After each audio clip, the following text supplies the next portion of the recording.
In the last couple of videos, we've been considering permutations, or that is, how many ways exist to reorder a set of n objects, either all of them or just a certain number of them. But up until now, we've been finding permutations or reorderings of distinct objects, things that we can tell the difference between them, okay? So we say, what if we have objects that repeat? And, I guess the perfect situation I can think of, not perfect, but a very simple situation to consider is this. How many ways would exist to rearrange the letters of the word mom? Now, in a perfect instance here, we would say, well, I've got 3 total letters here. We say the total number of letters is 3. I want to rearrange them. So in a normal instance, we would say that there are 3 times 2 times 1, or 3 factorial ways to rearrange all 3, because in this first spot we could either put this m, this o, or this m. In the second spot we could put either the remaining, of the remaining 2 letters. Let's say I put m in the first spot, of course. I would choose an o or an m in the next spot, and then I would say, okay, let's say I choose o. I'd only have 1 letter to put in the last spot. So there are 6 ways to do this, you would think. But the idea here is this: if I rearrange these, we say m, o, m. We could have M, M, O. We could have O, M, M. But in either of these instances here that you see here, M, O, M, M, M, O, O, M, M, if you were to take these 2 M's and switch them around, which technically is a new order, it would be M, O, M. Switch these 2 M's around, it would be M and then O. And then switch these 2 M's around, it would be O, M, M. You can see here that these right here, we say that these 2 different permutations in each instance are not distinct from one another. That is, I wouldn't be able to tell the difference between them. So technically, there are only really 3 ways to rearrange this right here. And so we could say, well, then how could I have figured this out? Because normally I would have just had 3 objects. Let's rearrange all 3. It would be 3 factorial. What we're going to do is we're still going to pull out this factorial out of our back pockets here. But there's a way to do this in which we could find the total number of permutations of objects with repetition. And so in this case, we would have said, let's take our 3 factorial, which is the number of ways to do this, and say, well, since I have, out of these 6 total ways, instances in which I could rearrange, say, the M and the M here, and it wouldn't make a difference, how many different ways exist to rearrange just these 2 M's? And there are 2 factorial ways to rearrange those. So since what I want to do is divide out the repeaters here, we would divide by 2 factorial, or in other words, I'm going to divide by the number of times that something repeats. Okay, so in this case, you can see that we get 3 factorial over 2 factorial. This would be 3 times 2 times 1 over 2 times 1, where those would cut out, and look what we get left with. We get with the 3 possible instances that I have right here, 3 possible outcomes, okay, outcomes. So what I'm going to do is I'm going to generalize this for us here, but it says the number of distinguishable permutations of n objects where one object is repeated q1 times. We'll say q1 represents the number of times that something gets repeated, and we say q2 represents the number of times that the second thing gets repeated, and so on and so forth.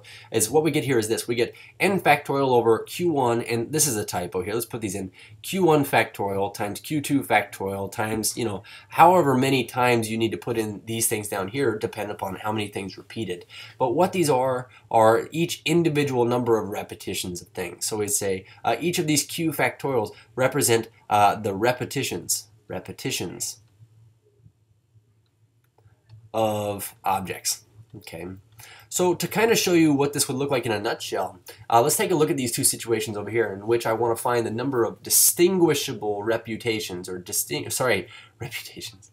The number of distinguishable permutations or reorderings of, say, the letters in the word Ohio or Mississippi, where we have repeaters. Okay, so let's take a look at the Ohio instance first, and we say Ohio. If I were to rearrange these letters here, you could see that, well, first of all, if I were to rearrange this O with this O here, you wouldn't be able to tell the difference between it and the first one here. So since we're rearranging all 4 letters, let's just go ahead and say this here. We're going to start by saying, well, it'd be 4 factorial. And I'm getting this here from our definition that says, well, you still get the number of objects factorial.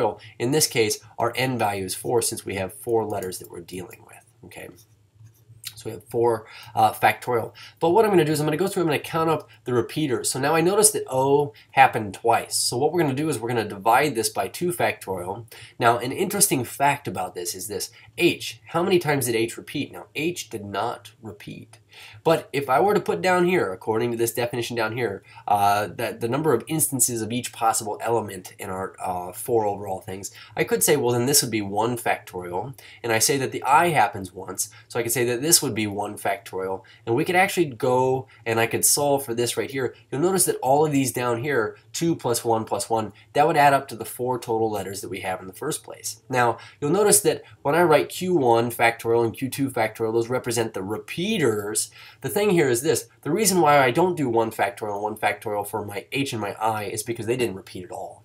Okay, so in general, what we say is this: the number of distinguishable permutations that exist would just be equal to the number of things factorial over, and we would just multiply all the repeaters down here. So in this case, we would get 4 factorial over 2 factorial, which would come out to be this 4 times 3 times 2 factorial over 2 factorial, and that would just cancel out, and what I end up with there is this 4 times 3. So there are 12 different ways you could rearrange the letters of the word Ohio that you could actually tell the difference between.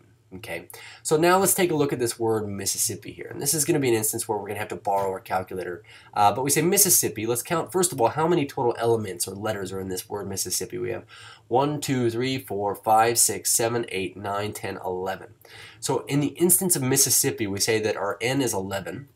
So the number of distinguishable permutations is going to be 11 factorial. We're rearranging all of the letters here, okay? But the idea here is we're going to divide out repeaters. So first of all, we say m. How many times did m occur? Did it repeat?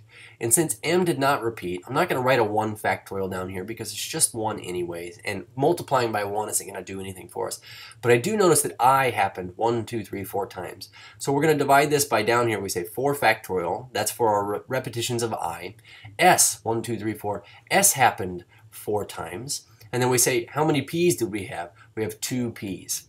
So what this is just the number of distinguishable permutations, where what we're doing is dividing out repeaters. Now, if I were to simplify this freehand, I would actually have to say, well, then this would be 11 times 10 times 9 times 8 times 7 times 6 times 5 times 4 factorial over 4 factorial, 4 factorial, 2 factorial, where all I'd be able to do for you here is cut out this 4 factorial, and what we get left with is this. We get 11 times 10 times 9 times 8 times 7 times 6 times 5.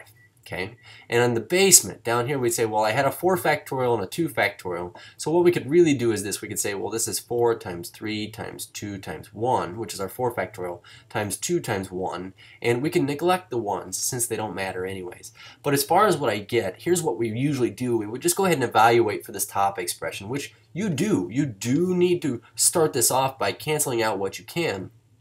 But we could say a quicker way of doing this would be saying that 11 factorial on top would have been, this number here, 399,168,00. So 399,168,00. And in the basement here, we're actually going to need to carry this out.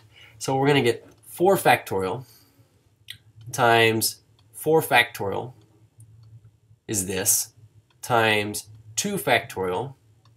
And what we get is 1152. Now I can tell you this, if you divide the top number by the bottom number here, it's guaranteed to go in evenly, but the only reason I said is because when we talk about how many ways exist to rearrange letters, you're not going to come up with 1042.5 times different ways to do something here. So we're going to take this top value here, which is our 399,168,00, and we're going to divide this by 1152, and we end up with this 34650.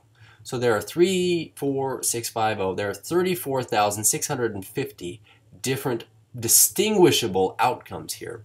Again, keep this in mind. If I said how many ways could you rearrange all 11 letters of this, and if you don't care if repetitions occur or not, you could have just said it's n factorial or 11 factorial. But since we want to be able to tell a difference between them, we had to divide out the repeaters here. Okay, and that's how you find the number of distinguishable permutations. Cheers.